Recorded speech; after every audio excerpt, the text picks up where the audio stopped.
So hello everyone watching. इससे पहले हमने एक क्लास करी थी जिसमें हमने देखा था लॉजिक के जो बेसिक्स होते हैं, प्रोपोजिशंस, आर्गुमेंट्स क्या होता है। तो इस वीडियो में हम स्टार्ट करने वाले basically formal logic. And formal logic में भी कई ब्रांचेस हैं, जैसे कि क्या बोलते हैं, prepositional logic and predicate logic. तो हम स्टार्ट करें प्रोपोजिशनल लॉजिक से, जहाँ से हमारा मॉडर्न सिंबॉलिक लॉजिक जो होता है वो स्टार्ट होता है। मतलब आपने नोटिस किया होगा ना, कई बार हम देखते हैं कि जो आर्गुमेंट्स हैं वो सिंबल्स के फॉर्म में होते हैं, जैसे कि आपको यहाँ पे नीचे दिख रहे हैं। ऐसे सिंबल्स आपने देखे होंगे।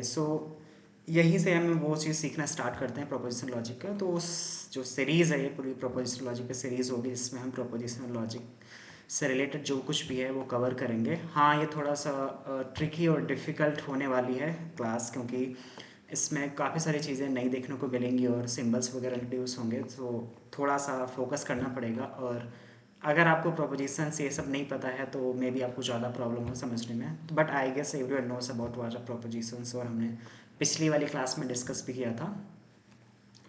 Okay, so that's what we are going to start and study. सो इस वीडियो में हम पढ़ेंगे मॉडर्न सिंबॉलिक लॉजिक क्या होता है and the 5 truth functional operators. Okay, so let's move on. LSR, my voice is clear? हाँ भैया क्लियर है। हाँ, इसके पहले वाली वीडियो, हालांकि मैं यूट्यूब के पर्सपेक्टिव से बना रहा हूँ, क्योंकि मैं यूट्यूब पे लॉजिक की सीरीज़ बना रहा हूँ। तो उस पर जो मेरी लास्ट वीडियो थी, उस पर मैंने बताया था सिलोजिज्म्स क्या होती है ऑर्डिनरी लैंग्वेज में और कैसे ट्रांसलेट करते हैं ये सब। तो आज का जो हमारा क्या बोलते हैं जो टॉपिक रहेगा, कि जो सिलोजिस्टिक लॉजिक है वो टोटली जो एरिस्टोटल ने लॉजिक दिया था उस पर बेस्ड है, राइट। और काफ़ी समय से जो एरिस्टोटल ने लॉजिक इंट्रोड्यूस किया था वही चलता आ रहा था। बट आज हम शिफ्ट करने वाले जो हमारा मॉडर्न सिंबॉलिक लॉजिक है उसमें। हम उसी के बारे में पढ़ने वाले हैं कि ये जो सिंबॉलिक लॉजिक होता है वो क्यों डेवलप हुआ, और ट्रूथ वैल्यूज़ क्या होती है, उनका रोल क्या होता है लॉजिक्स में, और distinguish simple statements from compound statements. तो हम ये भी देखेंगे कि डिफरेंस क्या होता है स्टेटमेंट्स एंड कंपाउंड स्टेटमेंट्स में, एंड ट्रूथ फंक्शनल स्टेटमेंट्स क्या होते हैं, और जो ट्रूथ फंक्शनल लॉजिकल ऑपरेटर्स होते हैं उसके बारे में भी हम डिस्कस करेंगे, right. First thing, the first question is कि हमें आखिर सिंबॉलिक लॉजिक जो कि अभी हम देखने वाले हैं, स्टार्ट करने वाले हैं, आखिर हमें उसे पढ़ना ही क्यों चाहिए। सो द प्रॉब्लम इज़ कि नॉर्मली हम जब आर्गूमेंट देते हैं अपनी डे टू डे लाइफ में, तो उसमें हम क्या करते हैं, अपनी जो नेचुरल लैंग्वेजेस होती हैं उसका यूज़ करते हैं, जैसे कि इंग्लिश हो गया, फिर हिंदी हो गया। अब उसमें प्रॉब्लम क्या है, उसमें एम्बिग्विटीज़ होती हैं, वेगनेस होती है, हम एडियम्स का यूज़ करते हैं, उस जिसकी मल्टीपल इंटरप्रिटेशंस हो सकती हैं। अब उसके बाद उस डिफ़िकल्टी को दूर करने के लिए जो एरिस्टोटल ने जो क्लासिकल सिलोजिस्टिक लॉजिक इंट्रोड्यूस किया था, वो भी पूरी तरीके से उसको सॉल्व नहीं कर पाता, यानी कि वो दूर नहीं कर पाता इन चीज़ें। और वो जो एरिस्टोटल का जो सिलोजिस्टिक लॉजिक है वो काफ़ी हद तक लिमिटेड है, क्योंकि वो सिर्फ क्लासेस से डील कर सकता है। So that's why we have introduce this symbolic logic.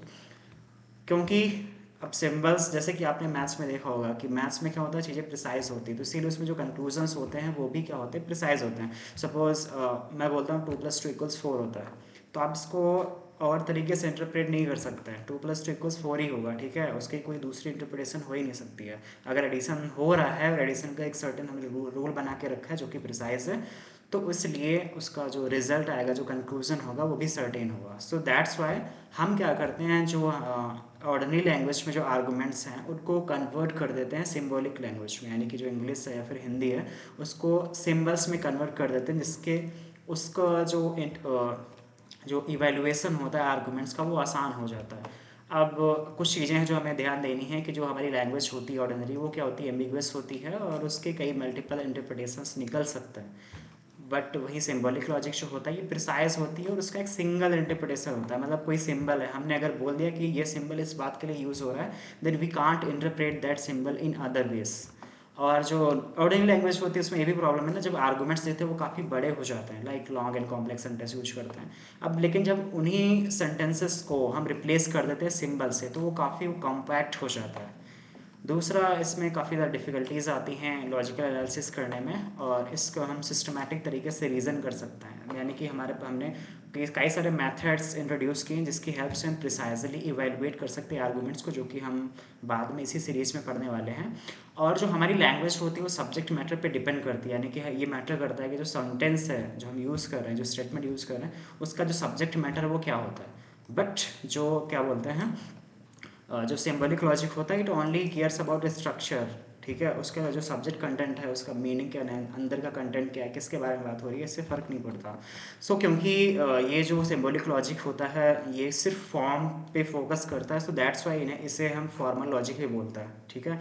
तो जितने भी क्या बोलते हैं लॉजिक की जो ब्रांच है वो टोटली फॉर्म पे फोकस कर दी आर्गूमेंट की, ठीक है, यानी कि उसके अंदर का कंटेंट क्या है ये फ़र्क नहीं पड़ता इससे। तो दैट्स वाई उन सभी टाइप्स के लॉजिक को हम फॉर्मल लॉजिक के अंदर रखते हैं। अब इससे for example here you can see an example is if it rains then the match will be cancelled, right.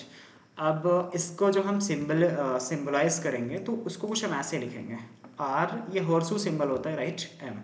सो अब यहाँ पे क्या है, आर किसके लिए यूज हुआ है, जो इफ़ इट रेन्स, एंड ये जो हॉर्सो सिंबल है ये यूज होता है किसके लिए, कंडीशन दिखाने के लिए। देन एम, एम का मतलब ये जो इंटायर स्टेटमेंट है उसको रिप्रेजेंट कर रहा है। तो यहाँ पे आप क्या देख रहे हैं कि आर को हम जो ये टोटल इफ़ इट रेन्स ये जो प्रोपोजिशन इसको कन्वर्ट कर दिया एक सिंगल सिंबल में, ठीक है। अब इसकी कोई दूसरी इंटरप्रिटेशन नहीं हो सकती, यहाँ पे सब्जेक्ट मैटर के आपको पता ही नहीं चल रहा है, मतलब आर किसके बारे में, रेन हो रही है नहीं हो रही, कुछ नहीं पता चल रहा है, ठीक है। तो इस तरीके से हम क्या करते हैं उसको सिंबलिक फॉर्म में रिप्रेजेंट करते हैं, जो कि हम सीखने वाले हैं कैसे करना है, then how we will be using those in forming the arguments. Next, अब सिंबल्स को यूज़ करने से क्या होता है कि जो हमारी रीजनिंग होती है वो ईजियर हो जाती है, जैसे कि for example Roman numerals and Arabic numerals, ठीक है। अब इनको हम इंडिक न्यूमेरल्स भी बोलते हैं, अब इस पे वो नहीं कंट्रोवर्सी नहीं करनी है कि अरेबिक क्यों बोल दिया, इंडिया में इंट्रोड्यूस हुए थे और, बट बस इतना है कि जैसे रोमन न्यूमेरल्स में क्या होता है, if you want to multiply this, right, तो उसको हमें काफ़ी ज़्यादा डिफ़िकल्टी होगी, बट हम इसको ईजिली मल्टीप्लाई कर सकते हैं, क्योंकि ये जो है ये क्या बोलते हैं इसमें बहुत ज़्यादा सिंबल्स हमें यूज करने पड़ते हैं, बट ये जो है ये ज़्यादा कॉम्पैक्ट है। सो इससे क्या होता है कि जो रीजनिंग हो जाती है वो मच ईजियर हो जाती है। अब जैसे हम मल्टीप्लिकेशन भी करते हैं ना, तो उस टाइम पे भी हम रीजनिंग ही कर रहे होते हैं, राइट। सो मैथमेटिक्स में जितने भी आप अगर कोई कैलकुलेशन भी सॉल्व कर रहे हो, कुछ भी कर रहे हो, तो वो सभी एक तरीके से रीजनिंग ही आप कर रहे हो। तो सो इस तरीके से जो सिंबलिक फॉर्म है वो ईजियर कर देती है रीजनिंग को, so that's why we have started using symbols, और एम्बिग्यूटीज वगैरह वेगनेस वो भी ख़त्म कर देते हैं सिंबल्स। सो ये सारे रीजन्स हैं हम कि हमने क्यों आखिर स्टार्ट किया इसको, right. So before going further we first need to understand कि ट्रूथ वैल्यूज़ क्या होती हैं, राइट। अब डेफिनेशन अगर है, every statement possesses exactly one truth value, a truth value indicates whether statement is true और false, symbolic logic is concerned only with this truth values, not with the actual meaning और content of the statement. तो जो पिछली video जब मैंने यहाँ पे class की थी वहाँ पे मैंने डिस्कस किया था, राइट, कि जो स्टेटमेंट्स होते हैं वो तो या तो ट्रू होंगे या तो फॉल्स होंगे। तो जो स्टेटमेंट की ट्रूथ वैल्यू होती है, ठीक है, स्टेटमेंट का ट्रू होना है फिर फॉल्स होने को ही हम ट्रूथ वैल्यू बोलते हैं, राइट।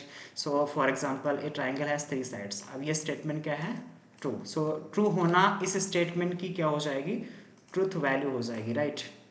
सो स्टेटमेंट की जो ट्रूथ वैल्यू है वो क्या है, ट्रू।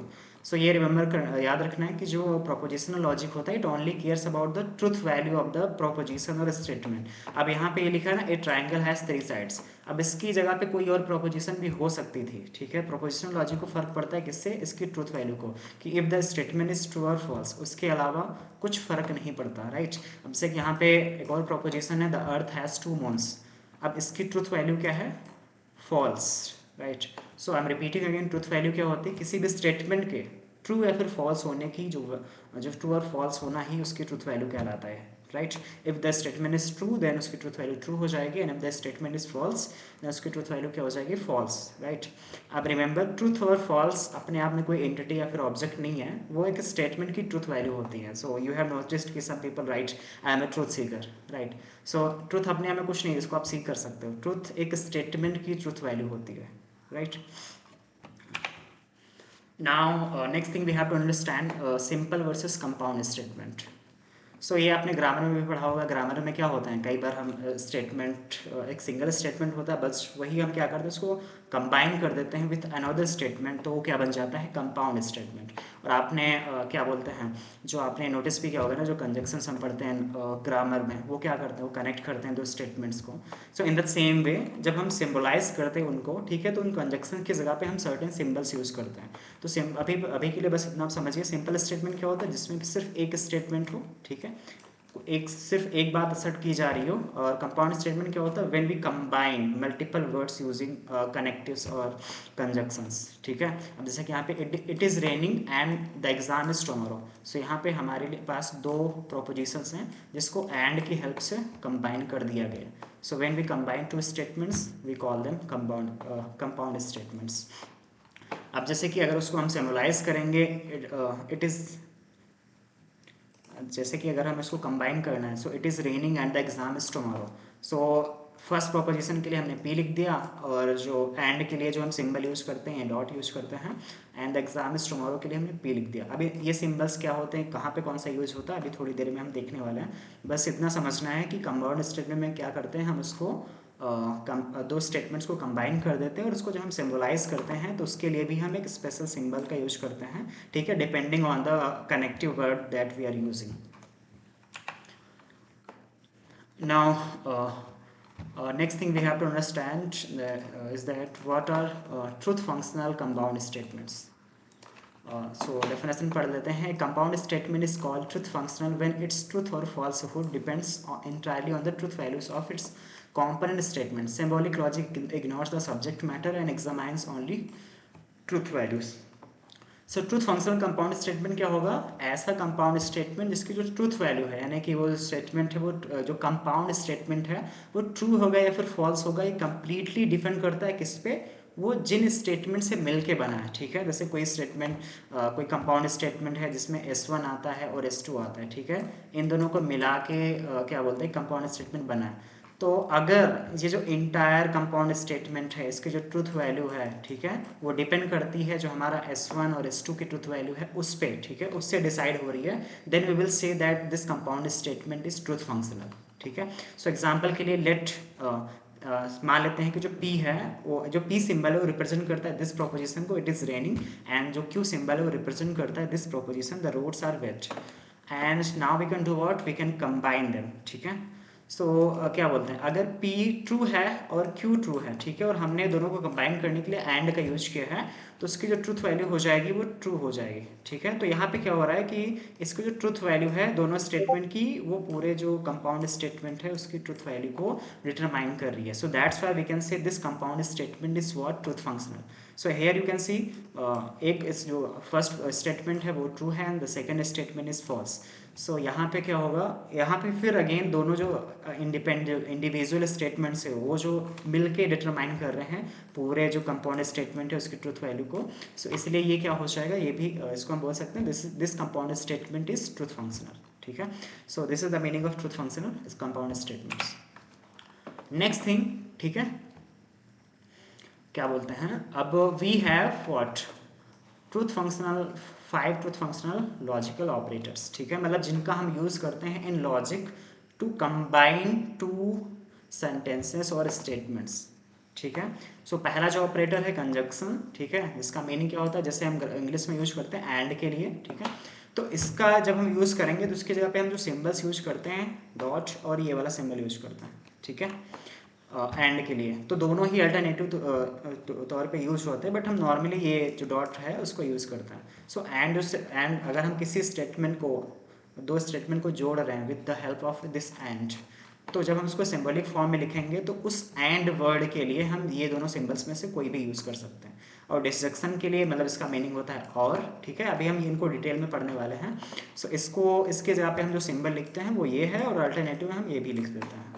ठीक है, नेगेशन के लिए we write this and this also. ठीक है, एंड कंडीशनल के लिए इफ देन, उसके लिए हॉर्सो सिंबल एंड और एरो, एंड बायो कंडीशनल के लिए जिसका मीनिंग होता है इफ एंड ओनली इफ। ठीक है, don't think about the meaning yet, I will explain them one by one in detail. ठीक है, अभी हम पढ़ने वाले पांचों ट्रूथ फंक्शनल्स को इन डिटेल। सो अभी मीनिंग पे फोकस नहीं करना है, बस ये याद रखना है कि सिंबल्स कौन सा यूज होता है। ठीक है, सो ये दोनों सिंबल्स हम बायो कंडीशनल स्टेटमेंट्स के लिए यूज कर सकते हैं।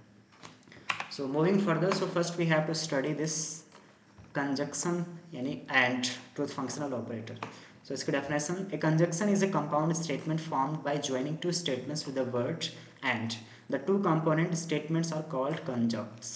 ठीक है, तो जब हम क्या करते हैं, कोई ऐसा कंपाउंड स्टेटमेंट बनाते हैं, राइट, जिसमें दो स्टेटमेंट को जोड़ते हैं और उसका यूज़ करते हैं किसका, एंड का। ठीक है, तो अगर हम ऐसे जोड़ रहे हैं तो उसके दोनों जो स्टेटमेंट होंगे जिसको हम जोड़ रहे हैं उनको हम बोलेंगे कंजक्ट्स, ठीक है।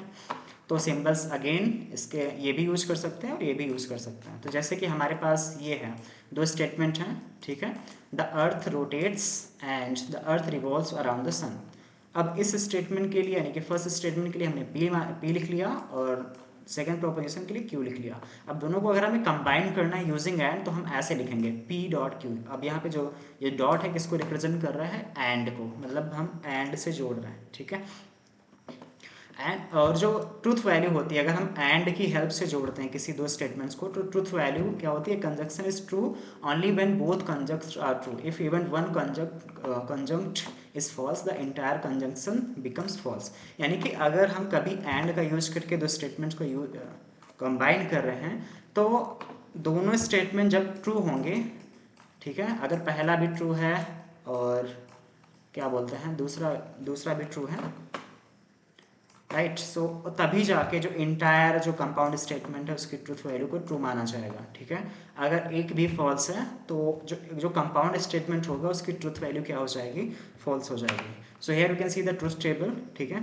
अब पी क्या है, फर्स्ट प्रोपोजिशन है, क्यू क्या है, सेकंड प्रोपोजिशन है, राइट।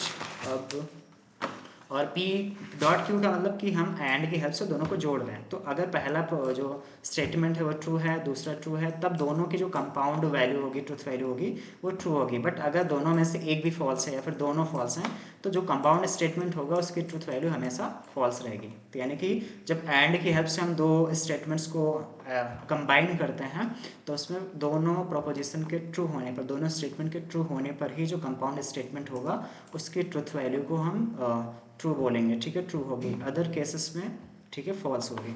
सो एग्जाम्पल के लिए 2 is even and 5 is prime, ठीक है, दोनों ट्रू हैं तो अगर हम इसको कंबाइन करते हैं तो दोनों का जो रिजल्ट आएगा वो ट्रू होगा, right. Next we have disjunctions. Definition: disjunction is a compound statement formed by connecting two statements using the word or. So disjunction क्या होता है, जब हम किसी दो statements को combine करते हैं using this word are or, okay, तो उसको बोलते हैं disjunction. The component statements are called disjuncts. और इसको represent करने के लिए हम whale symbol का यूज करते हैं, ठीक है। और इसके अलावा यहाँ पे एक चीज़ नोटिस करनी, जो और होते हैं वो टू टाइप्स के होते हैं, इंक्लूसिव एंड एक्सक्लूसिव। अब ये क्या होता है मैं आगे बताने वाला, but for now just understand this और, ठीक है। फॉर एग्जांपल हमारे पास दो स्टेटमेंट्स हैं, Alice studies and Bob studies, ठीक है। तो इसको अगर हम कंबाइन करेंगे दोनों स्टेटमेंट को तो हम ऐसे लिखेंगे। अब यहाँ पे पहले जो प्रोपोजिशन है उसके लिए पी यूज कर रहे हैं, दूसरी प्रोपोजिशन के लिए क्यू यूज कर रहे हैं, राइट। सो दोनों को कंबाइन करने पे क्या होगा, हमें P and well and Q मिलेगा, ठीक है। अब ट्रूथ रूल क्या होता है, disjunction is false only when both disjunctions are false, in all other the cases the disjunction is true. यानी कि जो डिसजंक्शन होता है यानी कि दोनों स्टेटमेंट, जब तक दोनों स्टेटमेंट फॉल्स नहीं होंगे तब तक क्या होगा, जो कंपाउंड स्टेटमेंट होगा ये हमेशा ट्रू रहेगा, ठीक है। फॉल्स कब होगा, जब दोनों स्टेटमेंट फॉल्स होंगे। अगर एक भी ट्रू है या फिर दोनों ट्रू हैं स्टेटमेंट्स तो वो जो ट्रूथ वैल्यू होगी वो हमेशा ट्रू ही रहेगी, राइट। हाँ, सो अभी मैंने बोला था ना कि जो और होते हैं दो टाइप्स के होते हैं, इंक्लूसिव और एंड एक्सक्लूसिव और। अब ये क्या होते हैं, ठीक है। इंक्लूसिव का मतलब होता है at least one statement must be true, both statement में ऑल्सो बी ट्रू। इंक्लूसिव और में क्या होता है, दोनों स्टेटमेंट हो सकता है, ये दोनों में से एक ट्रू है तब भी वो ट्रू रहेगा, और अगर दोनों स्टेटमेंट ट्रू हैं, ठीक है, तब भी ट्रू रहेगा। तो उसको हम बोलते हैं इंक्लूसिव और। For example applicants must have mathematics और फिजिक्स, ठीक है, स्टूडेंट में हैव मैथ फिजिक्स और बोथ। अब यहाँ पे क्या हो रहा है, अगर एक स्टेटमेंट ट्रू यानी कोई स्टेटमेंट एक मैथ्स ले सकता है या फिर फिजिक्स से ले सकता है या फिर दोनों ले सकता है, तो यानी कि दोनों के स्टेटमेंट ट्रू हो सकते हैं तब भी ट्रू रहेगा। अगर एक भी स्टेटमेंट ट्रू है तब भी ट्रू रहेगा। फॉल्स कब होगा, जब दोनों स्टेटमेंट फॉल्स होंगे। बट एक्सक्लूसिव और में क्या होता है, इसमें क्या होता है, exactly one statement must be true, both can not be true simultaneously, ठीक है। तो एक्सक्लूसिव और में क्या होता है, इसमें जो कंपाउंड स्टेटमेंट होगा वो तभी ट्रू होगा जब दोनों स्टेटमेंट ट्रू होंगे, राइट। सॉरी, जब क्या बोलते हैं, सिर्फ एक स्टेटमेंट ट्रू होगा और बाकी जो अगर दोनों स्टेटमेंट ट्रू हैं, ठीक है, तो वो फॉल्स हो जाएगा, ठीक है। दोनों एक्सक्लूसिव आर में दोनों स्टेटमेंट साइमल्टेनियसली ट्रू नहीं हो सकते, सिर्फ एक ही ट्रू हो सकता है, ठीक है। अगर दोनों ट्रू हैं तब भी फॉल्स हो जाएगा और अगर दोनों फॉल्स हैं तब भी फॉल्स हो जाएगा, ठीक है। So next we can see the truth table of disjunction. So here we can see क्या बोलते हैं, तो जो हम लॉजिक है ना उसमें जनरली हम यूज़ करते हैं इंक्लूसिव और को यूज़ करते हैं, ठीक है। इंक्लूसिव में क्या होता है कि यस हाँ, इंक्लूसिव में क्या होता है कि मतलब दोनों भी ट्रू हो सकते हैं। हियर यू कैन सी अगर P ट्रू है और Q ट्रू है तो कंपाउंड स्टेटमेंट जो होगा वो भी ट्रू रहेगा, ठीक है। अगर एक भी ट्रू है तब भी वो ट्रू ही रहेंगे। फॉल्स कब होगा, जब दोनों फॉल्स हैं, ठीक है, तब कंपाउंड जो स्टेटमेंट है उसकी वैल्यू जो होगी वो फॉल्स होगी। तो लॉजिक में हम इंक्लूसिव और को ही यूज़ करते हैं, एक्सक्लूसिव को नहीं करते हैं। नेक्स्ट है negation. So negation is a different from all other operators because it does not connect two statements, instead it applies to a single statement and reverse it truth value. तो जो negation का मतलब होता है when we use negation, तो जो statement होता है उसकी जो ट्रूथ वैल्यू होती है वो चेंज हो जाती है, मतलब उसके अपोजिट हो जाती है, ठीक है। तो उसके लिए हम सिंबल यूज करते हैं ये till the end this symbol, okay. And suppose we have a statement it is raining और इसको हम रिप्रेजेंट करते हैं P से। Yes, suppose we have a statement it is raining और इसको हम रिप्रेजेंट करते हैं P से। तो अगर हम उसके आगे नेगेशन सिंबल का यूज़ करते हैं तो वो ऑटोमेटिक क्या हो जाएगा, it is not the case that it is raining, मतलब उसकी जो ट्रूथ वैल्यू होगी वो अपोजिट हो जाएगी। अगर स्टेटमेंट ट्रू है तो फॉल्स हो जाएगा और अगर फॉल्स है तो ट्रू हो जाएगा। तो नेगेशन का बस इतना ही रूल होता है। अगर हमें किसी भी स्टेटमेंट की ट्रूथ वैल्यू को रिवर्स करना है तो हम सिंपली दिस नेगेशन सिंबल का यूज करते हैं। सो ट्रूथ टेबल नेगेशन की ये रहती है, अगर स्टेटमेंट ट्रू है तो जो नेगेशन होगा फॉल्स हो जाएगा, अगर स्टेटमेंट फॉल्स है जो नेगेशन होगा वो ट्रू हो जाएगा। सो एग्जांपल के लिए the earth revolves around the sun.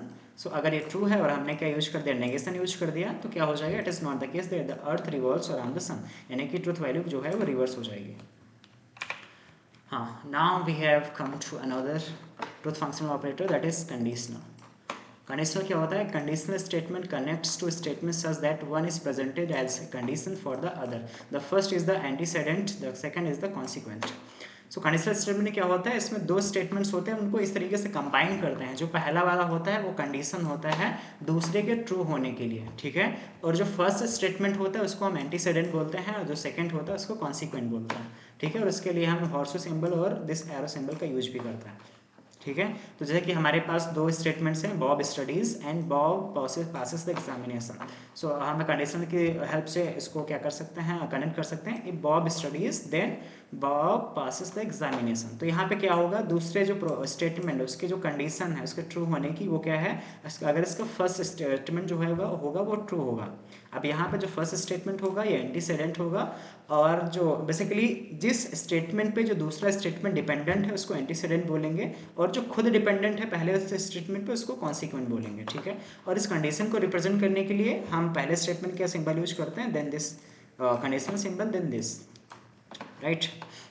So structure होता है जो हमेशा ऐसा ही रहता है, जब भी हम कोई कंडीशनल स्टेटमेंट लिखते हैं तो उसमें हमेशा एंटीसेडेंट को पहले लिखते हैं, ठीक है, और कॉन्सिक्वेंट को बाद में लिखते हैं, और उसको सिंबॉलिक रूप में, सिंबॉलिक फॉर्म में ऐसे रिप्रेजेंट करते हैं।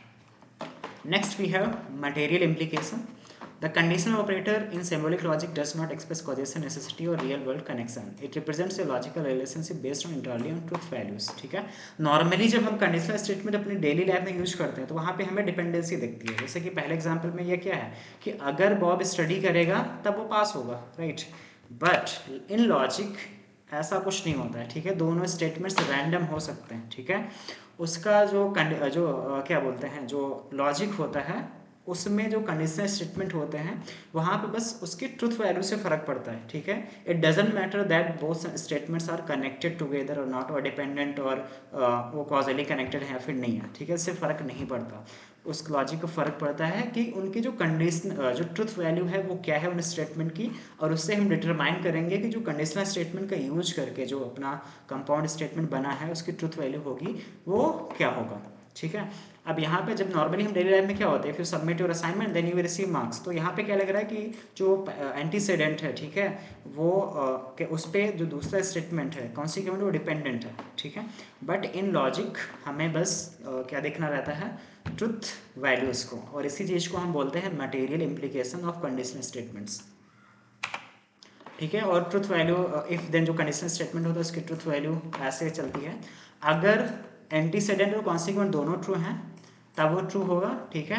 अगर एंटीसेडेंट ट्रू है और कॉन्सिक्वेंट फॉल्स है तब जो कंपाउंड स्टेटमेंट होगा उसकी ट्रुथ वैल्यू फॉल्स होगी, अगर एंटीसेडेंट फॉल्स है और कॉन्सिक्वेंट ट्रू है तब भी वो ट्रू रहेगा, और अगर दोनों ही फॉल्स हैं तब भी वो ट्रू रहेगा। यानी कि जो कंडीशनल स्टेटमेंट्स होते हैं, ठीक है, वो हमेशा ट्रू रहते हैं जब तक उसका जो एंटीसेडेंट हो वो फॉल्स ना हो, ठीक है। बाकी सारे केसेस में वो क्या होगा, फॉल्स होगा, ठीक है। अब जैसे कि if you submit your assignment then you receive marks.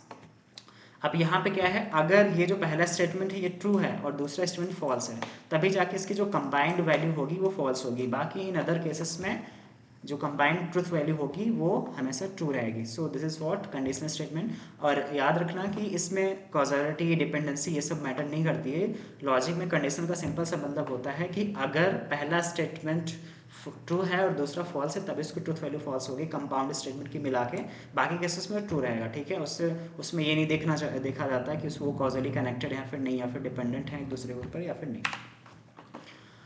Okay, so here something you must notice कि ये जो ऐसा नेचर जो है मटेरियल इम्प्लीकेशन का ऐसा स्ट्रेंज फील होता है, क्योंकि जैसे for example if the moon is made of green cheese then the earth is flat, ठीक है। अब यहाँ पे देख सकते हैं कि दोनों जो स्टेटमेंट हैं वो क्या है, इंडिपेंडेंट है, ठीक है। मतलब उन दोनों का कोई रिलेशन नहीं है कि अगर जो मून है वो ग्रीन चीज़ से बनी हो, उससे अर्थ के फ्लैट होने से कोई कनेक्शन नहीं है रियल।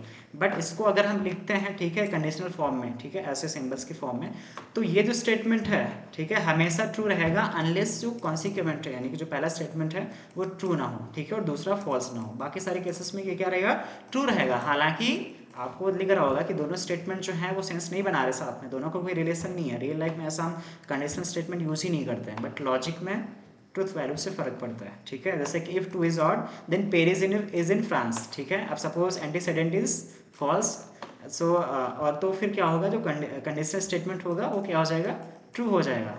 बट आप देख सकते हैं ना कि दोनों का फिर से अगेन कोई रिलेशन नहीं है। सो लॉजिक में ये चीज़ थोड़ा स्ट्रेंज है।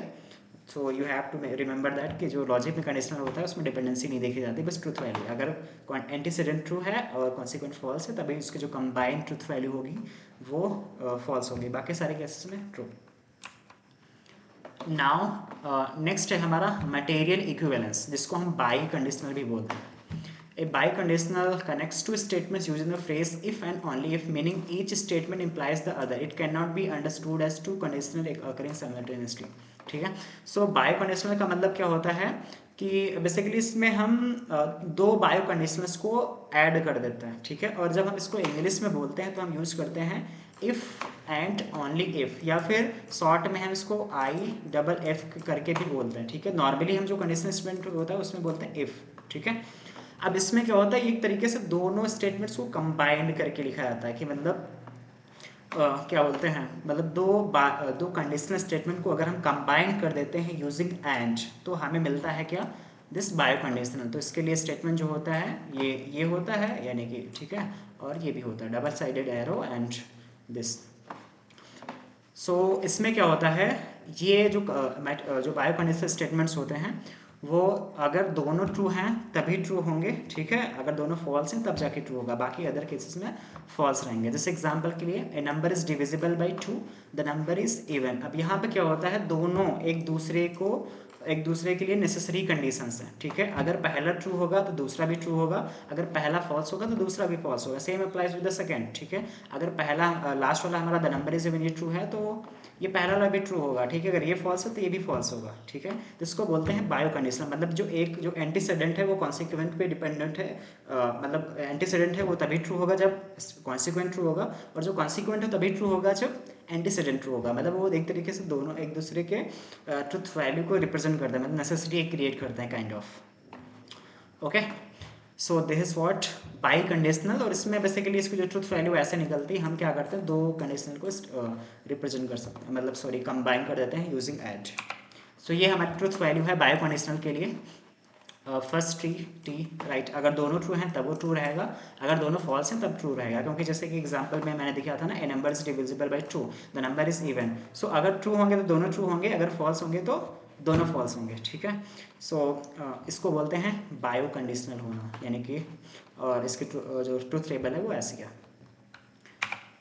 Next we have logic punctuations, ठीक है। So just like in maths हम क्या करते हैं, जो प्रेसिडेंस है उसको रिप्रेजेंट करने के लिए we use brackets like parenthesis, brackets and braces, ठीक है।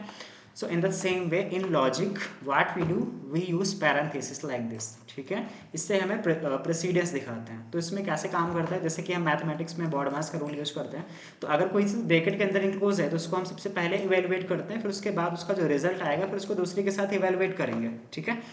तो जैसे कि यहाँ पे है तो हम पहले क्या करेंगे, 2 को 3 से मल्टीप्लाई करेंगे, तो 2 3 टाइम्स के तो 6, then we will combine with 5, then we will get result 11, ठीक है। अब यहाँ पे 2 है तो इसमें अगेन हम ब्रैकेट वाले को जो पैरेंथेसिस है उसको पहले सॉल्व करेंगे, ठीक है। तो it will be what 3 5 8, then multiplied by 2 16। So in the same way जो लॉजिक होता है उसमें सोचो कि हमें बहुत सारे स्टेटमेंट्स को कंबाइन करना है, ठीक है।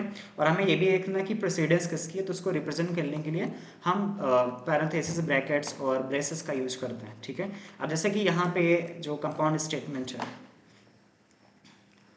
राइट, सो यहाँ पे कंपाउंड स्टेटमेंट है P dot Q and this also और। अब यहाँ पे हमें क्या करना है, ट्रुथ वैल्यू को अगर इवेलुएट करना है, ठीक है, तो हम क्या करेंगे, सबसे पहले P एंड Q की ट्रुथ वैल्यू को इवेलुएट करेंगे, ठीक है। यानी कि ये दोनों कंपाउंड स्टेटमेंट है तो उसकी एक सिंगल ट्रुथ वैल्यू निकल के आएगी जब हमें पता चलेगा कि P और Q ट्रू है फिर फॉल्स है, ठीक है।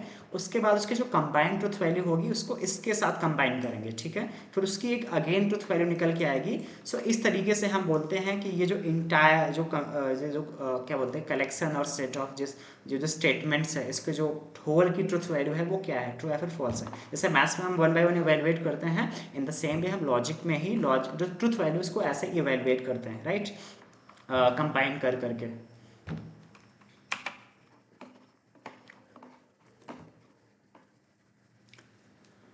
हाँ, ठीक है। सो अगर क्या बोलते हैं जो कोई हम suppose here you can C J dot D, ठीक है। अब इसको हमने इंक्लोज कर दिया पैरेंथेसिस के अंदर और उसके आगे हमने यूज़ किया नेगेशन। सो जस्ट लाइक अगर हम मैथ्स में क्या करते हैं, अगर मैं ऐसे लिखता हूँ -2 + 2, ठीक है, तो अगर मैं इसको इवेलुएट करूँगा तो जो माइनस है वो मल्टीप्लाई हो जाएगा इससे भी और इससे भी, ठीक है। So will get what -2 in the same वे, ठीक है। अगर पैरेंथेसिस के अंदर कुछ है और उसको हम नेगेट कर रहे हैं, ठीक है, तो यहाँ पे तो फिर दोनों की जो वैल्यू हो जाएगी वो क्या हो जाएगी, नेगेटिव हो जाएगी। तो ये कुछ ऐसा बन जाएगा नेगेटिव जे और नेगेटिव डे, यानी कि पहले हमें क्या करना है, दोनों की ट्रुथ वैल्यू को रिवर्स करना है, यानी कि अगर जे ट्रू है तो उसको फॉल्स कर देना है, डी ट्रू है तो उसको फॉल्स कर देना, फॉल्स है तो ट्रू कर देना। फिर उसके बाद दोनों को ये जो एंड ऑपरेटर है ना, ये वाला एंड ऑपरेटर है, तो हम फिर देखेंगे एंड जो ट्रुथ टेबल मैंने बताई थी ना एंड के लिए, उसका यूज़ करेंगे, फिर दोनों की कंबाइंड जो ट्रुथ वैल्यू है इसको इवेलुएट करेंगे, राइट। बट रिमेंबर जो अगर इसको चेंज करने से ना जो इंटायर स्टेटमेंट है उसकी ट्रुथ वैल्यू को वो चेंज नहीं होगी, ठीक है। जैसे कि अगर सपोज कि जे और डी इसकी ट्रुथ वैल्यू कंपाउंड स्टेटमेंट की ट्रू होती, अगर हम उसको नेगेट भी कर देते ना तब भी वो हमेशा ट्रू ही रहेगी, ठीक है, वो चेंज नहीं होगी। मतलब अगर हम नेगेशन अप्लाई कर रहे हैं दोनों स्टेटमेंट पे, जो कंपाउंड स्टेटमेंट के जो पार्ट्स है दोनों स्टेटमेंट पे, तो दोनों की जो ट्रुथ वैल्यू होगी वो चेंज नहीं होगी, right. So these all are the operators that we have covered today: conjunction, disjunction, negation, conditional and bioconditional, ठीक है। तो सिंबल्स ये रहे और रूल्स अगेन मैं बता दे रहा हूँ। अगर हम कोई कंपाउंड स्टेटमेंट बनाते हैं एंड से, तो अगर दोनों ट्रू हैं तभी ट्रू होंगे, बाकी सारे केसेस में वो फॉल्स होगा।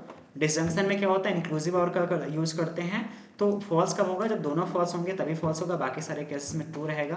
नेगेशन में क्या होता है, बस वैल्यूज रिवर्स हो जाती हैं स्टेटमेंट की, और इसमें हम दो स्टेटमेंट नहीं एक ही सिंगल स्टेटमेंट यूज करते हैं।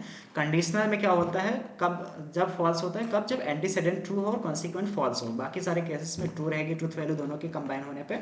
बायोकंडीशनल में क्या होता है, ट्रू कब होता है, अगर दोनों जो स्टेटमेंट है वो तो सेम ट्रूथ वैल्यू शेयर करते हैं। अगर एंटीसेडेंट ट्रू है तो कॉन्सिक्वेंट ट्रू होगा, तभी उसकी कंपाउंड स्टेटमेंट की जो ट्रूथ वैल्यू है ट्रू रहेगी। अगर दोनों क्या बोलते हैं दोनों की ट्रूथ वैल्यू फॉल्स है तभी वो दोनों फॉल्स रहेंगे, right. So there is the summary, you can see जो आज हमने पूरा पढ़ा। So here I am ending my class, thank you for being here. अच्छा, इसका पीडीएफ है?